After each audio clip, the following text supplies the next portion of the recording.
Salam əziz MQV sertifikasiya hazırlaşan müəllimlər, hamınız üçün xeyirli uğurlu olsun. Mən bugün sizə 21 iyun tarixində sertifikasiya imtahanına düşən kurikulum suallarını izah edəcəm.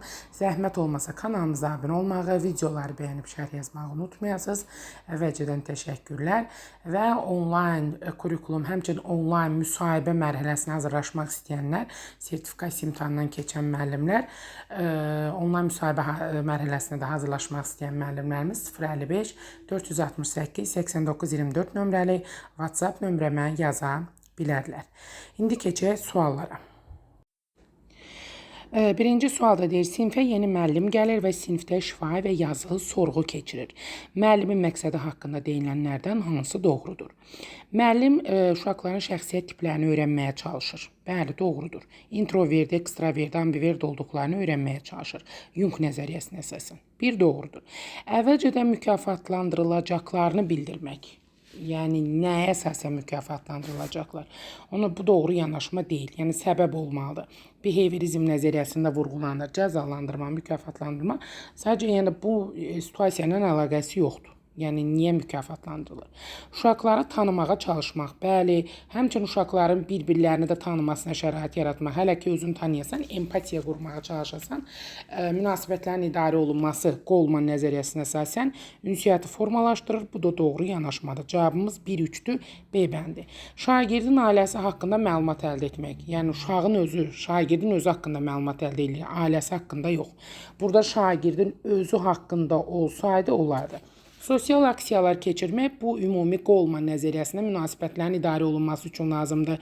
SEO üçün lazımdır, sosial emosional öyrənmək üçün lazımdır. Sadəcə bu situasiya ilə əlaqəsi yoxdur. Düzdür, ünsiyyət üçün lazımlı bir addımdır. Sadəcə bu sinifdə şifahi yazılı sorğu keçirmənin məqsədi bu hesab oluna bilməz. Ona görə cavabımız 1-3 B bəndidir. Yəni 5-ci dediyimiz də ünsiyyətlə bağlıdır, bu situasiya ilə bağlı deyil. İkinciyə baxırıq. Şagird çətin tapşırıq görən kimi yaza bilməyəcəyini düşünərək geri çəkilir. Deməli, bu Karl Dweck nəzəriyyəsinə görə qapalı düşüncə tərzindədir. Müəllim hansı addımı atmaqla bu problemi aradan qaldırmalıdır? Baxaq. Şagirdlərin sizin köməyinizlə əvvəlki mövzunu tətbiq etməsinə şərait yaratmaq. Bu birbaşa təlimlə bağlıdır Rosenstein'ın. Şagirdlər bizim köməyimizlə yeni mövzunu tətbiq etməsinə şərait yaratmalıyıq. Əvvəlki mövzunun yox. Tədrisə daha öncə öyrənilənlərin qısa təkrarı ilə başlamaq lazımdır. Amma burada deyir, qısa təkrarı ilə başlamağa ehtiyac yoxdur. Bu doğru yanaşma deyil. Çünki Rosenstein vurğulayır ki, qısa təkrardan başlamaqla şagirdlərin əvvəl öyrəndiklərini bir növ beyinlərində əks elətdirmiş oluruq və dərindən öyrənmə də formalaşmış olur. Bu birbaşa təlim modelində vurğulanır.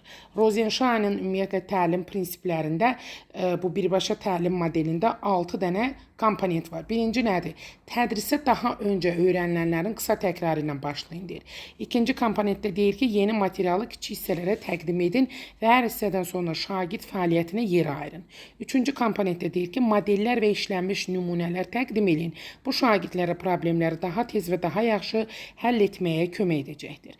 Dördüncü komponentdə deyir, anlamanı yoxlayın. Beşincidə deyir, şagirdlərin sizin köməyinizlə yeni mövzunu tətbiq etməsinə şərait yaradın. Altıncıda isə deyir ki, çətin tapşırıqlar üçün müvəqqəti dəstək verin. Fikir verin, burada bu Rosenstein'ın adı vurğulanmır. Sadəcə situasiyanı veribdir. Biz ona əsasən onun adına istinad elədik. Deməli, A-da yeni mövzu olmalıydı əvvəlki sözünün yerinə. B-də ehtiyac duymamaq yox, elə qısa təkrarla başlamaq lazımdır. Xatırlamanı yoxlayın deyir. Xeyr, anlamanı yoxlamaq lazımdır. Xatırlamanı yox. Asan tapşırıqlar üçün müvəqqəti dəstək vermək, çətin tapşırıqlar üçün müvəqqəti dəstək verə bilərik. Həmçinin Vygotsky nəzəriyyəsinə də uyğundur bu. Çətin tapşırığı hissələrə ayıraraq şagirdə istiqamət vermək Vygotsky nəzəriyyəsində də var. Bəli, şagirdlərə istiqamət veririk. Çətin tapşırıqları az-az hissələrə bölərək öyrətmək onlar üçün daha effektivdir. 2-7. 3-ə baxırıq. 3-də deyir, şagird özü qərar verməkdə çətinlik çəkir. Müəllimin hansı addım atması effektiv hesab edilir? Şagirddə münasibətlərin idarə edilməsi bacarığını formalaşdırır. Hələ bu özü qərar verə bilmirsə, necə münasibətləri idarə edə bilər? Hələ burada şagirddə özünü idarə bacarığı formalaşdırmaq desə daha yaxşı olardı. Özünü idarə olsun ki, sonra münasibətləri idarə eləsin. Bir, yanlışdır.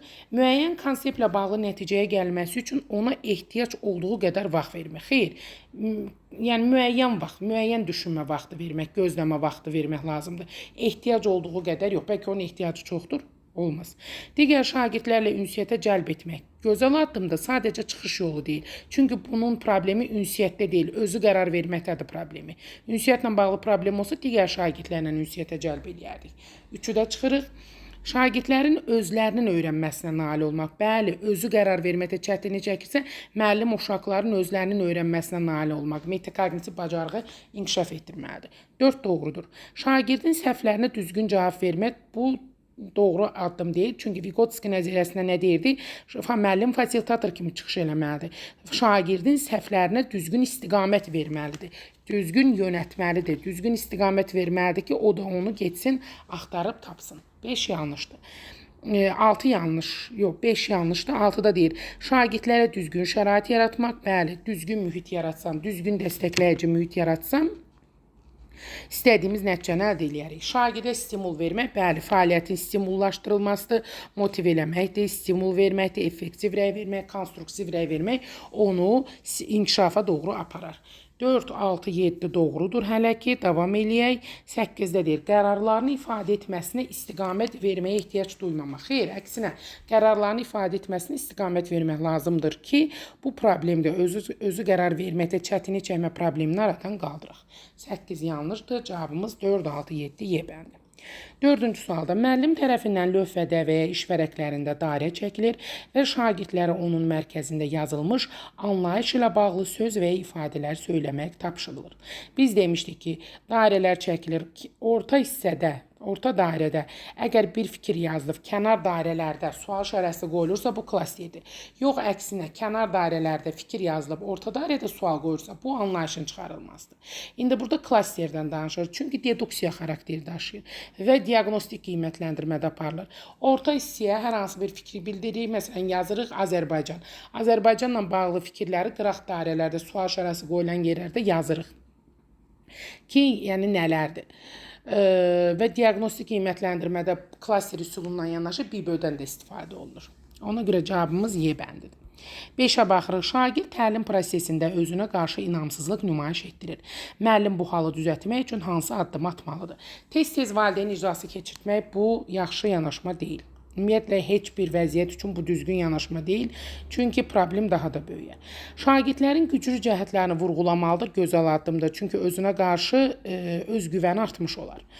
Özünə qarşı olan inamsızlığının öhdəsindən gələr. 2 doğrudur. Şagirdlərin zəif tərəflərini vurğulamaq bu emosiyalara yönəli rəydir, destruktiv rəydir.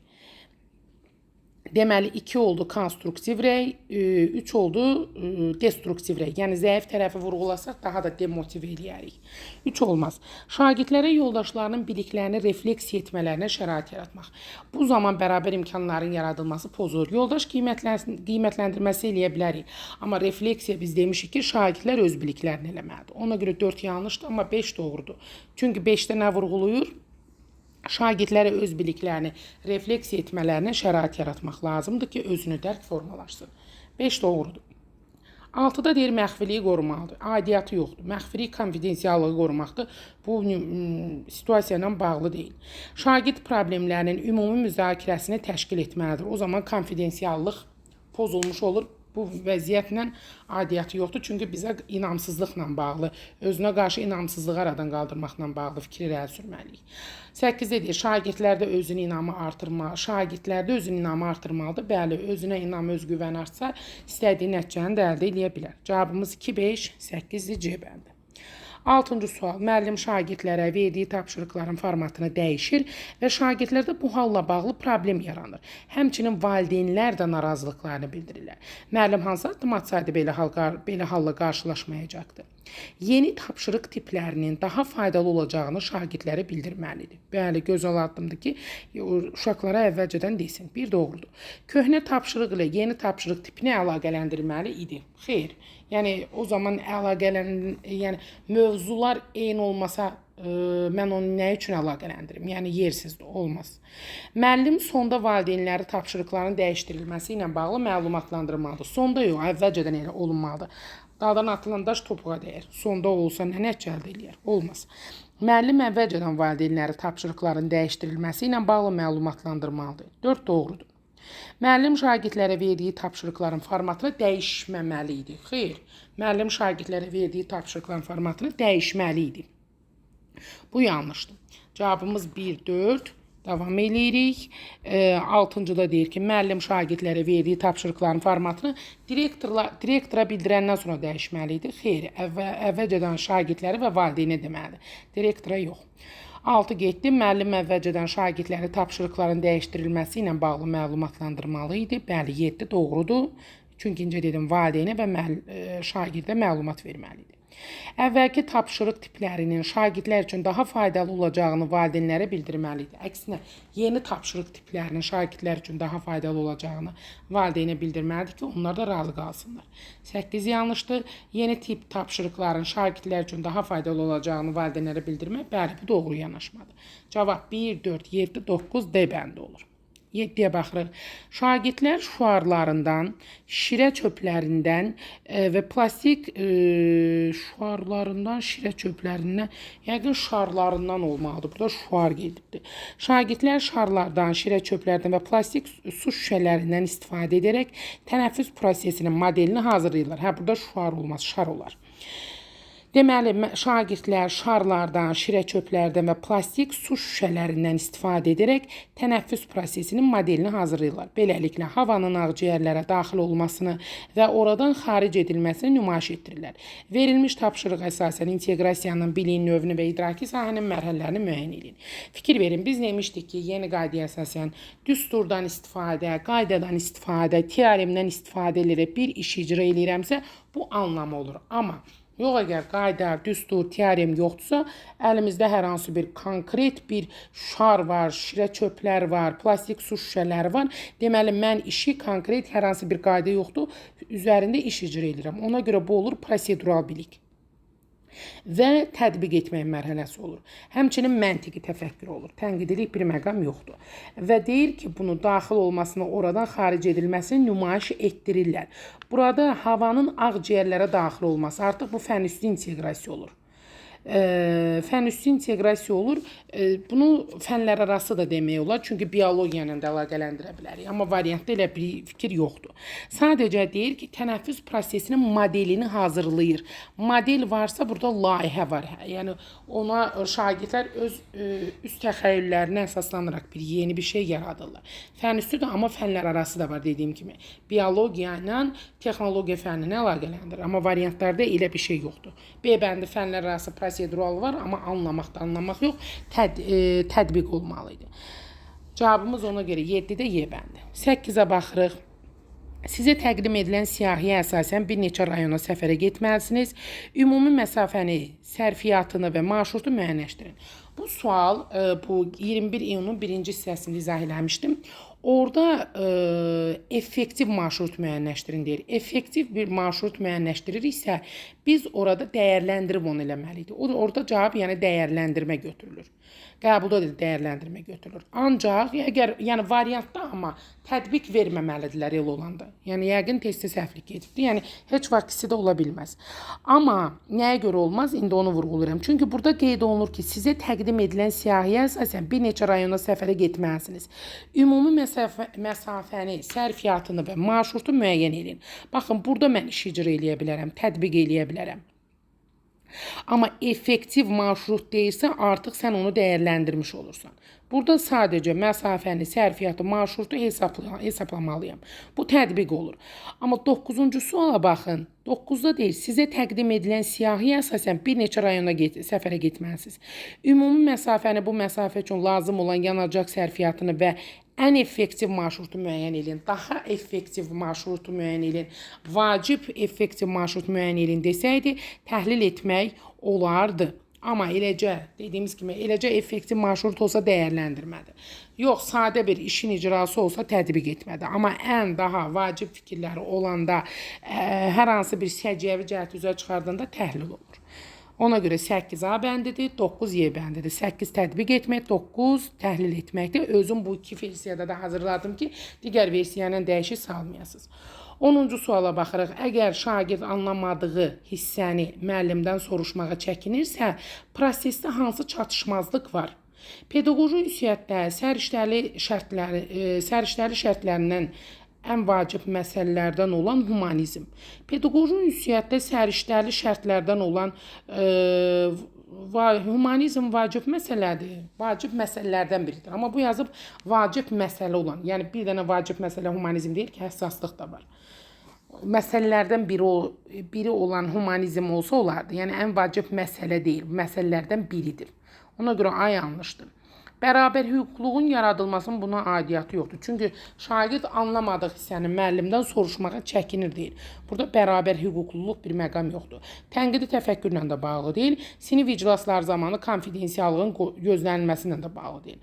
Burada müəllim-şagird əlaqələrində pozitiv münasibət olmalıdır ki, uşaq çəkinməsin, utanmasın, müəllim-şagird arasında subyekt münasibəti formalaşsın və şagird öz qaranlıq qaldığı çaşdığı hissələri müəllimdən soruşa bilsin. Ona görə D bəndidir.